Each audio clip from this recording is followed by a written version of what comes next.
Gawa na lang para bigyan na lang ng inyo. Kawawa. Sino pupunta dito? Kawawa naman ang baby namin. Oo, sige.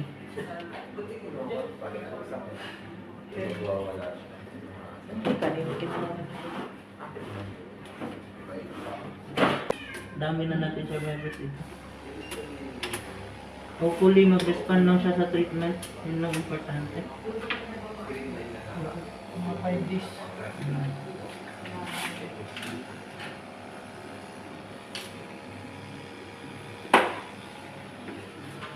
Yung mga na-confine naman sa parbo dito eh nakasurvive. Basta kompleto lang sa gamot.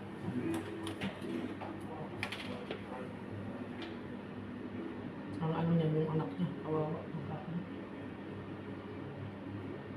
Pag tumuloy pang pagtatay nun, dalhin niya. Kasi baka mamatay. Kumakain. Papuntahin na lang dito ma. Update na lang po. Ha? Sige po. Yung sa anak niya. Kasi kawawa.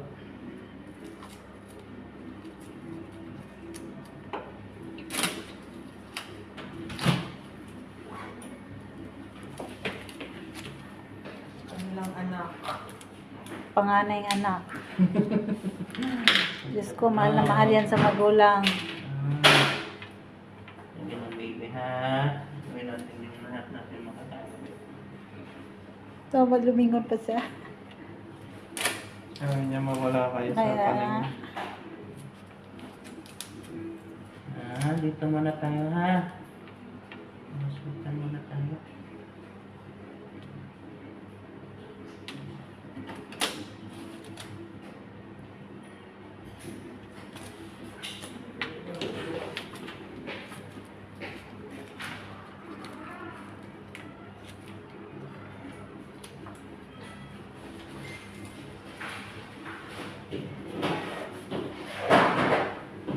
Bigyan lang daw.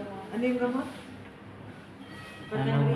Anti-bleeding, immune booster, electrolytes, anti-diarrhea. Madami pag parbo. Daming gamot.